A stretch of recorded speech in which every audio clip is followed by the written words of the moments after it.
En las 8:45 conversamos hoy sobre estas decisiones de la Corte Suprema de Justicia que hoy conoció sobre los antejuicios en contra de diputados al Congreso de la República, la ministra de Trabajo y al menos un juez. Nuestros invitados para hablar de este tema son Elvin Díaz, abogado, experto en materia penal, o sea, lo conoce como exsecretario general del Ministerio Público, y está con nosotros también el abogado litigante y columnista Carlos Ovalle. A los dos, bienvenidos.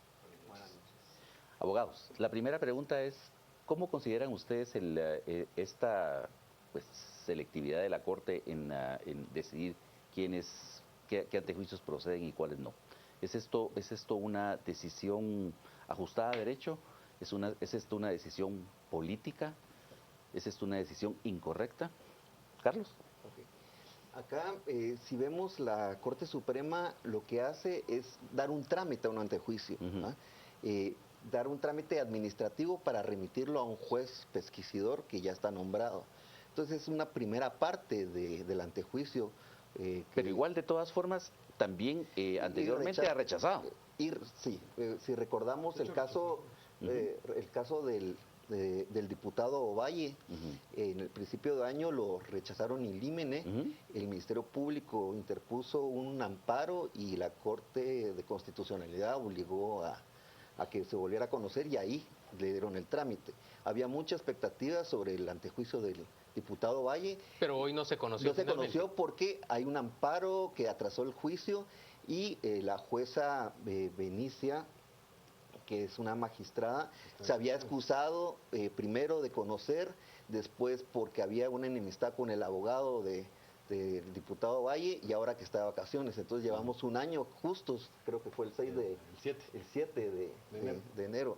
Y este es como un caso más paradigmático porque está involucrado de delitos de lesa humanidad.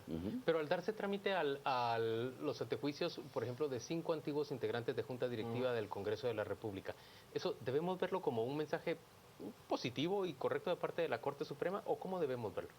Sí, creo que hay que verlo de esa manera. Sin embargo, hay que tener en cuenta algunos antecedentes que no se han hablado el día de hoy. Por ejemplo, esta solicitud de antejuicio se inicia a partir de noviembre, prácticamente por una denuncia que presentó la Contraloría. Sin embargo, hay que recordar que estas personas que siguen gozando del derecho a antejuicio había iniciado un caso penal anteriormente, la misma CICIG, que era el caso de la Junta Directiva, y razones porque también hasta prófugos hay en este caso, ¿verdad? Y eso inició en mayo. Ahora bien, yo pensaba, de hecho, antes de la conferencia de prensa, que íbamos a hablar ya de que existía un dictamen del juez pesquisidor sobre el primer caso, y que hoy se iba a ver si ya se retiraba la inmunidad, es decir, si se declaraba con lugar el antejuicio. No fue así. Nuestra sorpresa, creo que lo explicó bien también ahí la presidenta de la magistrada, sí, también, y la presidenta de Cámara Penal y de Cámara de Antejuicios, es en el sentido de que han existido una serie de obstáculos muy ajenos a la Corte, eso hay que decirlo, más bien en el marco del derecho de defensa que gozan estas personas, que han ido interrumpiendo y atrasando. Y este tipo de excusas también, una cosa que no había visto tampoco, había que presentar una excusa contra el mismo juez pesquisidor, porque el abogado, en el caso que mencionaba el otro colega, el abogado tiene enemistad con la juez, atrasa, ¿verdad? Y ha ido atrasando. Entonces prácticamente hoy pareciera que se inició el antejuicio de otro caso, pareciera. Entonces, ¿qué sucedió con el caso penal también? Eso parece, yo pensaba que se iba a aclarar hoy con lugar o sin lugar, o se iba a entrar a ver el dictamen del juez pesquisidor, que es lo que ordena la ley, y no fue así. Le dieron trámite a otro antejuicio. O sea, iniciamos un nuevo antejuicio donde se nombró el juez pesquisidor y a correr el plazo de los 60 días que dispone la ley. Ahí estamos viendo en las imágenes algunos de los miembros de Junta Directiva, ex miembros de Junta Directiva del Congreso, que hoy fueron objeto de su antejuicio, fue objeto de conocimiento y de trámite por parte de, ahí está el diputado García Chuta, por parte de la Corte Suprema. Ahora, pero digamos, en todas estas resoluciones que se dieron hoy, bueno, estamos en primer lugar ante una corte bajo sospecha, ¿no? Estamos en un proceso que, como Elvi muy bien lo dijo, hay como superposición de casos de antejuicios, ¿no? Pero la corte, ¿cómo queda al final del día? Es que la Corte, recordemos cómo fue integrada, todas las sospechas que hay sobre ella, los personajes que la integran, algunos de ellos, y por razones que, como dice mi colega, ajenas, han ido atrasando estos antejuicios.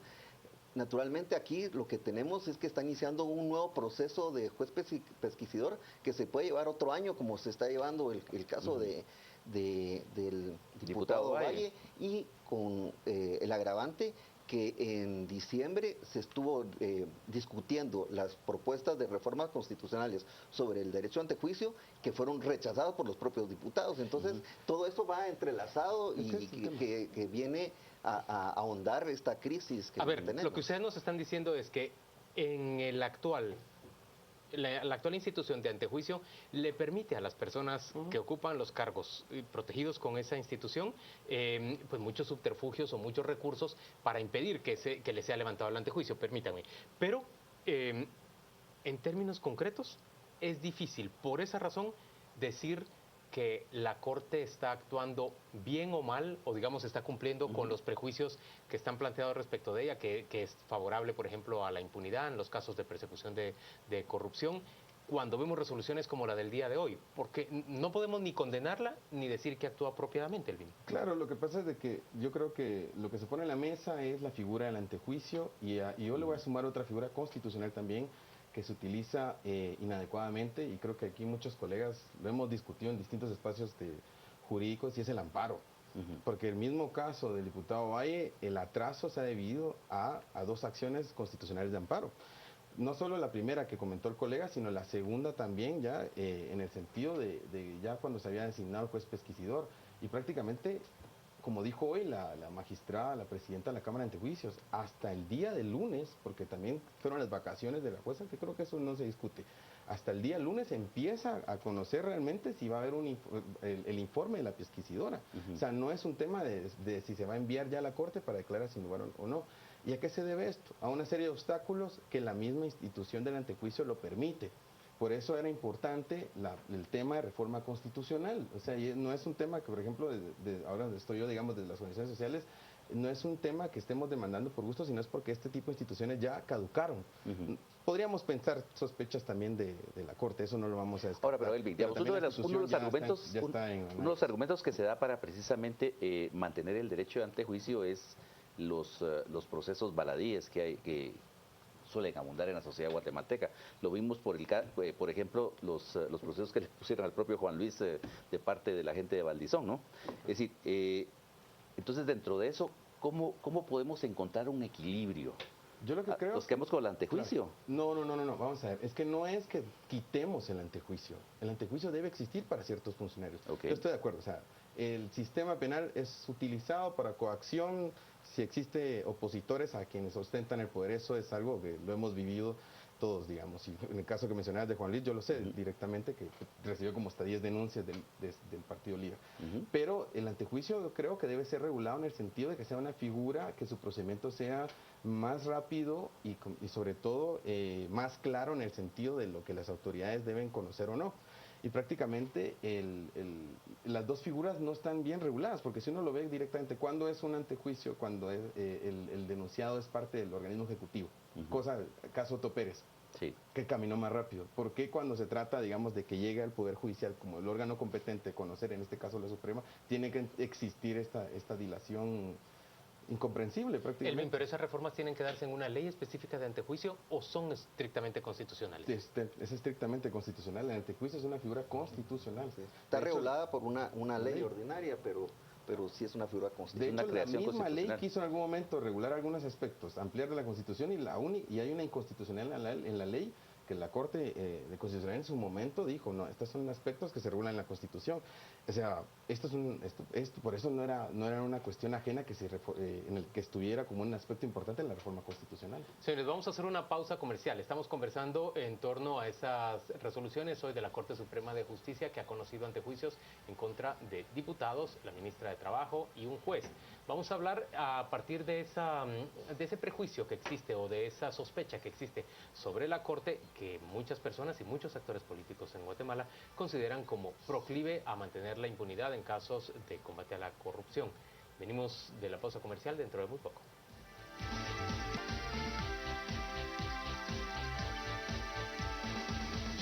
Estamos de vuelta en a las 8:45. Conversamos en torno a la decisión de la Corte Suprema de Justicia de dar trámite a algunos casos de antejuicio contra diputados y en cambio de rechazar por lo menos uno, el caso de Amílcar Pop. Señores, evaluemos ese caso concreto. ¿A ustedes les parece que fue razonable o fue lo contrario al decidir la Corte que no cabía el proceso de antejuicio en contra de Amílcar Pop? Carlos. Sí, es evidente que eso sí era una denuncia espuria. ¿Ah? El diputado se apersona en un momento que estaban deteniendo un bus de personas, creo que habían venido del interior a las protestas en contra de Otto Pérez, e interviene para proteger a la integridad y la legalidad de esa actividad o acción policial, y en nada era una obstrucción a la justicia, y era evidente que la denuncia fue espuria y actuaron en consecuencia. Ahí no hay nada más que... Ahora, analicemos otro caso. Bueno, esta corte es fruto de una gran tráfico de influencias entre los operadores de siempre de la justicia y algunos diputados, entre quienes se cuenta casualmente uno de los antejuiciados, Carlos López. Y sin embargo, Carlos López, el antejuicio no fue denegado. Claro, lo que sucede es de que volvemos otra vez a la incertidumbre de esta duplicidad de casos, si lo podemos decir así, porque hubo unos que iniciaron en mayo, cuando se presentó el caso por parte de CICIG y MP, el Ministerio Público, y obviamente después lo que explicaban hoy las magistradas, que es el tema de la Contraloría por las plazas fantasmas que crearon en el Congreso.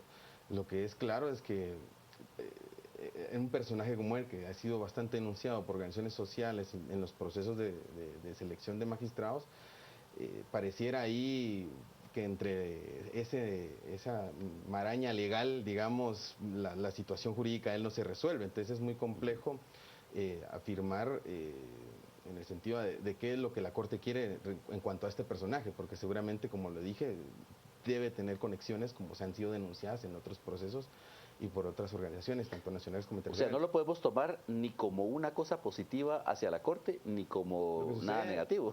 Yo lo veo más bien una cosa complicada, porque prácticamente hoy yo pensaba que íbamos a escuchar ya si se declaraba con lugar o sin lugar, por los 5, no estoy hablando solamente por él, sino estoy hablando por el resto y no es nada personal con estos diputados, sino porque prácticamente es algo que establece la ley, ¿sí? Y eso es lo que yo quiero dejar claro.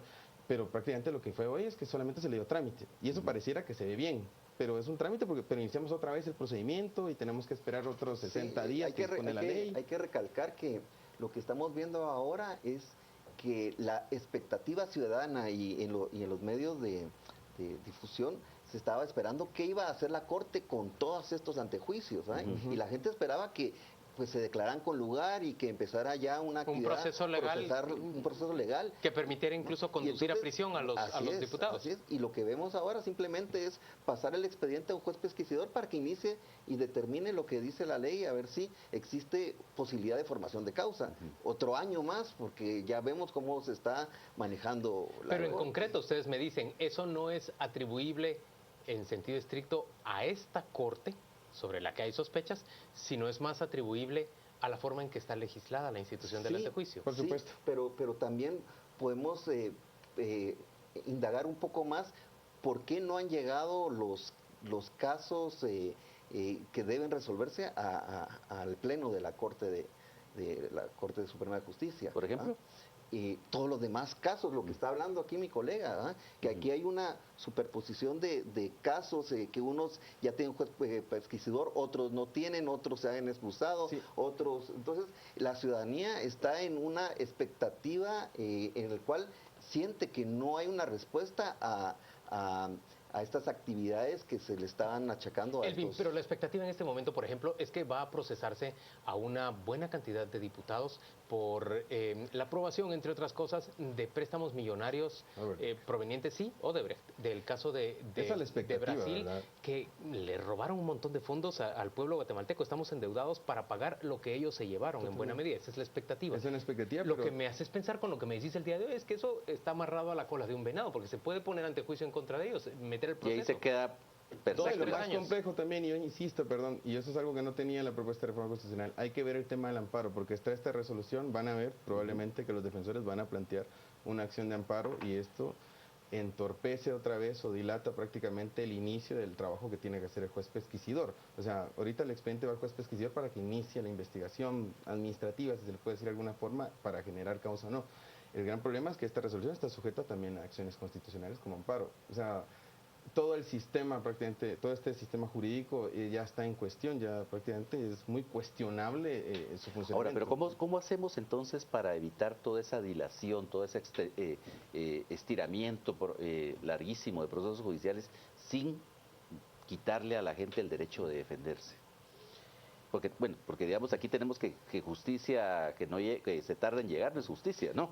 Sí, porque aquí lo que vemos es que si van a presentar un antejuicio en contra de 100 diputados que están Qué ahora bárbaro. o 80, ¿a qué hora? Vamos a ver una respuesta ante esa solicitud del Ministerio Público con un proceso que vemos que para 5, 10 o 7 miembros de la Junta Directiva se ha tardado un año. ¿Ah? Elvin, Entonces, ¿puede una Corte Suprema de Justicia, digamos, más determinada a pelear en contra de la impunidad, agilizar estos casos Sí, o por está atada de manos? supuesto, Sí por podría, si supuesto. quisiera. Sí, hay voluntad política, se puede. Cuando uno ve, digamos, que una acción es Me estás totalmente diciendo frívol- voluntad política, yo estoy hablando de magistrados de la Corte Suprema. Bueno, pero es que son magistrados que están resolviendo casos que tienen una connotación política muy fuerte porque la expectativa ciudadana alrededor de ellos es altísima. Yo también quisiera, digamos, que esta situación se disolviera de la forma más rápida. Bueno, los mismos movimientos que llegaron a las plazas en el 2015 quieren eso, pero prácticamente es voluntad por parte de los jueces, por parte de los magistrados a los que se les asignan estos casos y de la Suprema de diligenciar estas causas de forma más rápida. y la CC. supuesto, Hablemos en, perfecto. en términos hipotéticos. Supongamos que se presenta un caso de antejuicio y un amparo, solamente uno con 3 antejuicios. ¿Cuánto demoraría en Va, te lo términos? explico, Sí. términos más sencillo. Por Sí. ejemplo, ¿qué pasó en el caso de Ubay? 6 meses estuvo el amparo en la Corte de Constitucionalidad. Y eso lo pueden ver hoy en las declaraciones de la magistrada. Ajá. Ella dice, estuvo 6 meses. Eso es retardo. Por de retardo. supuesto. Si le iban a... Claro, pero... Oiga lo que está diciendo Helen Mack por redes sociales, por vía de Twitter. Dice, la ley establece que el antejuicio contra diputados debe ser conocido por la Cámara de Amparos. Nombrar un juez pesquisidor es retrasar el proceso. ¿Ustedes lo ven así? Diste un poco de Helen. Entiendo lo que Helen quiere decir, pero la ley sí es clara en que se tiene que nombrar un juez pesquisidor. Ese es el problema también de la figura del amparo, digamos. ¿Cómo está ¿Que regulado? da lugar a diferentes interpretaciones? Posiblemente, sí. Pero yo sí creo que el procedimiento es ese. Que se tiene que... Recordemos que el trámite de amparo contra congresistas fue modificado por las reformas constitucionales porque venía de un precedente de Elian Darío Acuña, que el mismo pleno del Congreso lo acoge y a pesar de que era un asesinato Y prácticamente lo absuelve. y lo absuelve. Yo voy a recordarle en beneficio a nuestra audiencia que el caso del diputado Elian Darío Acuña, estamos hablando de un demócrata cristiano, un diputado leal a Vinicio Cerezo en la época del primer gobierno y la primera legislatura del proceso democratizador de 1985 a 1990 y el caso de Elian Darío Acuña era el de el crimen que él había cometido en contra de su una novia. persona que era su pareja sentimental y prácticamente el pleno del Congreso le absolvió o le cubrió con la inmunidad. Declaró sin lugar el antejuicio y nunca lo pudieron Y a partir procesar. de eso se trasladó la decisión de decidir sobre el antejuicio a la Corte Suprema. Así es. Es un caso paradigmático, influyó mucho en las reformas constitucionales que no los propios congresistas conocieran sus propios antejuicios. Elvin, todavía hay ocasión, si se vuelve a abrir la discusión sobre las reformas constitucionales, de tratar el tema del antejuicio. Sí, por supuesto. Sí hay ocasión todavía, aunque los diputados ya votaron en contra de la modificación de la figura se puede, del antejuicio. Se puede discutir eso. ¿Y cómo se podría mejorar, Carlos? Bueno, la propuesta es que no se necesita el levantamiento de esta inmunidad para realizar La investigación. realizar la O sea, investigación. ya habría un avance con eso. Muchísimo avance, muchísimo. Se pueden interceptar conversaciones, se pueden Eso solicitar está en otros países, identificaciones. Helen Mack, que por medio de Twitter está participando en esta discusión, dice es un trámite administrativo, no de orden penal. Señores, ambos, muchas gracias por acompañarnos hoy a las 8:45. Son exactamente las 10 p.m. y este es el momento a partir del cual Marjorie Fonan toma la batuta de la discusión aquí en su canal antiguo.